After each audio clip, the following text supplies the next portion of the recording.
I cannot help but think that you could not hold the views that the colonial oppressor line against Israel if you had any understanding of history and of the Holocaust and of the reality. I'll test your feeling on this, that actually all of us bear. I mean, all right, the West liberated those Jews who'd not been yet destroyed in the gas chambers in 1945. That is true.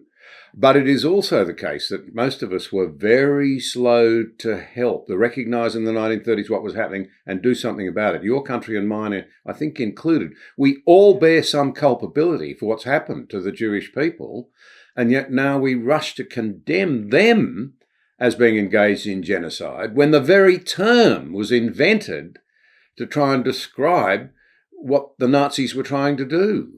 It is mind-boggling inversion of reality. But you're exactly right. But that's what the left does. And I don't just mean to do name calling here and just disparage the left, but this is why the left is the left. It's because it only has one template for anything.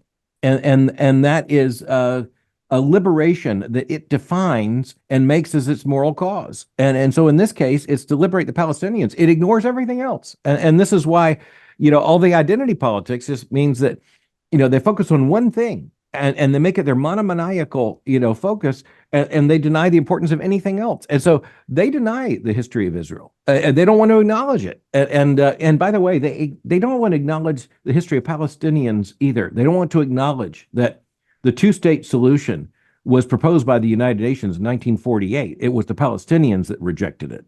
It was not Israel accepted that definition in 1948. It was the Palestinians that rejected it. It was the Arab nations that declared war for the annihilation of Israel. And so, I appreciate the fact that you insist on some historical context here and intellectual honesty. And I think we have to keep coming back to these things. The first to reject the two-state solution was the Palestinians and the Arab nations in 1948. And by the way, the most vehement rejection of a so-called two-state solution right now doesn't come from Israel. It comes from Hamas.